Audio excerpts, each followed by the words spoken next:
Yo, what is up guys? It's the Goblin and welcome back to another Call of Duty Black Ops 4 video. In today's video, it's going to be a tips and tricks video. This will be, of course, the first video of the day. I'll have another video coming out late night as I've been doing like multiple uploads every single day. But we're going to talk about 5 tips that I think are very, very important to make you a god at Black Ops 4, because this game does play different than any other Call of Duty game.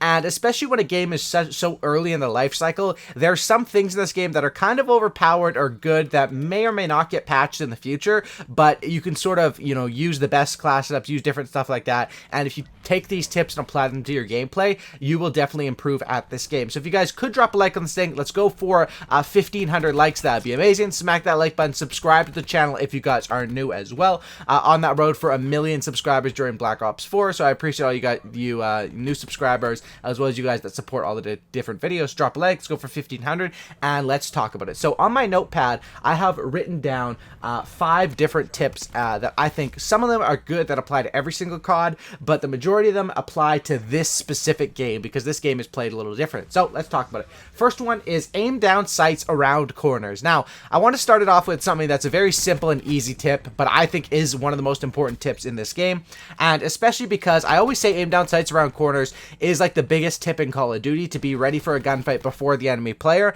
Now, in this game, when it's increased health, even though when, I'm melting people with the ICR, it honestly doesn't even feel like increased health when you're using the ICR or like the Vapor, because those guns absolutely melt. But anyway, basically aim down sights around corners is very, very important. But in this game, I think what I mean with that is more of being ready for the gunfights and letting the enemies come to you, because of the fact that sure, you may have more health so the gunfights take longer. The fact that most assault rifles in this game don't have stock, or I don't know if it's the majority, but at least like around like half of them don't have stock. A lot of them don't have quick draw or don't have different fast mags or anything like the ICR. So a lot of these are slower paced. The ICR is a very strong, high damage, low recoil gun, and it's super overpowered, but it's more slower paced, and you got to be aiming down sights, letting the enemies come to you. And if you watch this gameplay, most of my gunfights are I will be aimed down sight, and then a player comes into my vicinity or into my field of view. You always want to be aimed down before they come into your field of view. That is how you can win gunfights a lot easier, instead of reacting to how they come in. That is a lot better when you have quick draw, stock, fast mag, something like that, and that would be better on a Vapor or something. But if you're using the ICR or different weapons, aim down sights, let the enemies come to your field of view, aim down sights around corners. Huge tip. My next tip is talking about EKI A. So the way the kills and deaths and the KD system works in this game is a little bit different, and I'm not sure if I have a fully understanding of it, but essentially EKI A is I think what is it, estimated kills, enemies killed in action. I think enemies killed in action,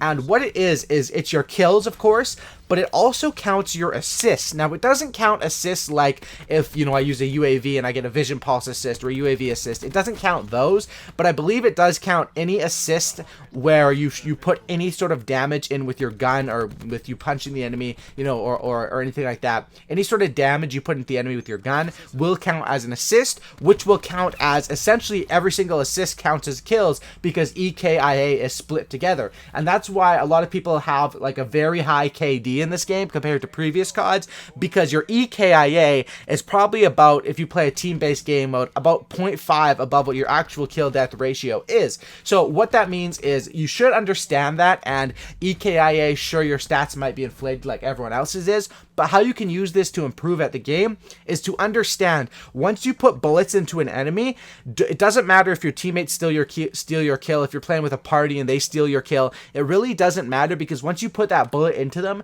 if that kill is achieved, both players will get that plus 100 in domination, or the full credit for the kill, which is absolutely huge. So how I use this is, if I do damage to a player and my enemies are right around them, are pushing them, I'll usually just let the enemies finish off the kills. I'll never be in a rush or push around a corner or push into danger to try to secure a kill that my teammates could have got. Now, at the same time, teammates are, this is a casual public match game. Teammates are random people, and you obviously don't want to rely on them. It's a little bit easier if you're playing with your friends, so you can say, yo, I hit that guy, he's weak, finish that off, we both get the kill. But with random teammates, I wouldn't rely on them, so definitely try to finish every kill you can yourself, but don't risk your life over chasing down a potential kill that you would have gotten the exact same credit for on the EKIA if your teammate had finished it. So that's what I would say as far as that. My next tip to be a god at this game is play for streaks. If you watch any gameplay, any high-scoring game, it's all in the streaks in this game. It's like Black Ops 2. It's kind of like Black Ops 3. The kill streaks are overpowered. I use the big streaks. And this gameplay was when I was testing out the Mantis. I don't really like the Mantis that much. I find like it's kind of like a crappy version of the Cerberus from Black Ops 3.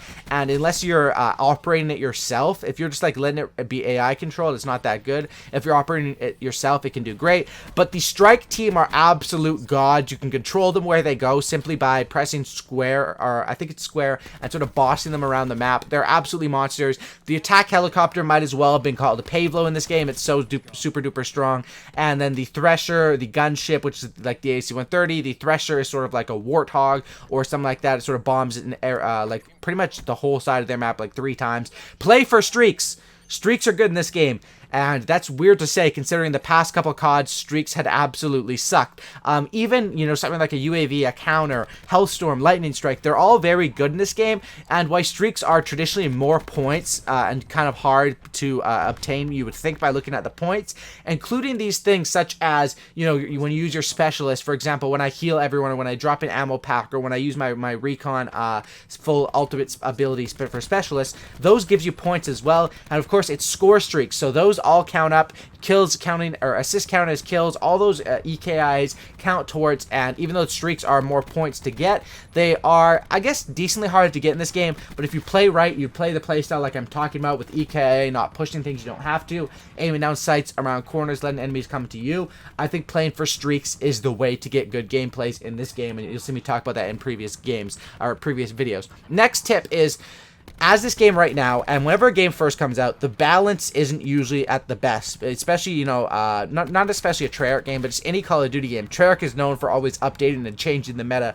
over and over and over again. The guns that were the best in the game on Black Ops 3 the day it came out were literally some of the worst or bottom tier weapons like 2-3 years after. So the meta is always changing, even like 6 months after. So my tip is use the best guns right now, the best setups, the best stuff, because it will be changed, and stuff that is very strong right now and that you could use to muster through your prestiges, get great gameplays, will maybe get nerfed. You know, the ICR, the Vapor. As of right now, use the best guns and setups, and I have a bunch of videos on my channel. I just made a video last night talking about the top 5 guns, which I think was one of my best Black Ops 4 videos so far, and a very important video for anyone that is loving this game and wants to know what guns to use to check out, as well as best class setups. I got them all over my channel, covering a bunch of different ones. But as far as using the best stuff, as of right now, acoustic sensor I would take advantage of. Not many people are running dead silent. With the acoustic sensor, you can see people when they're coming from a mile away, and it's just super duper strong in this game. As well as different things like the ARs. SMGs are really underpowered right now, so if you want to play to the meta and you want to play tryhard, you want to become a god in this game, stick to ARs for now. I bet you they will buff the submachine guns. It has been sort of a trend in Call of Duty where when the game first comes out, the SMGs are a little bit underpowered, and I think those will get fixed, and then I'll probably make, you know, more videos, and I'll keep you guys updated on different patch notes and stuff as that come out. This game, however, is very, very new. There's rumors that there's going to be a huge patch tomorrow. I'm not sure if that's true or not. I'm not sure. I know Treyarch is definitely waiting and trying to get feedback on every sort of main issue or glitch or overpowered thing before they put out that first big patch since release, but that is definitely a major key. And coming in at my 5th tip to make you a god in this game is to understand the routes and the spawns. How the spawns work in this game is pretty unique compared to any other Call of Duty, because of the fact that they have more health, so you don't want to get too deep in their spawn, because getting multi-kills and killing multiple enemies at once can be a lot harder unless you have a super OP gun, or, you know, one of the enemies isn't looking at you or something like that. And then the next thing I would say is understanding, you know, spawns are very tight. They're not going to flip too often, and don't go too deep in the spawn like a previous COD when you could just go into the spawn, clear it out, and then they flipped over and you'd have time to heal up, recover, use your streaks, whatever, and make your way back towards the other side of the map.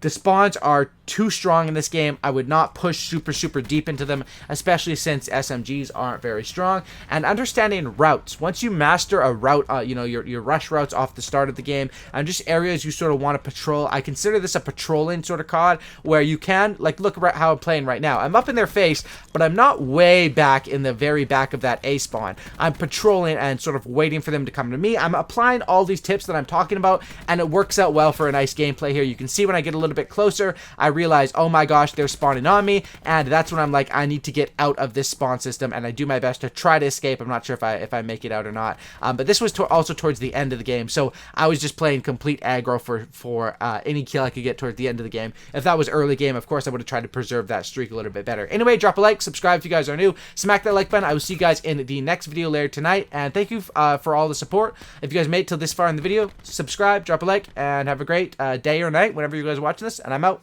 Peace. See you in the next video.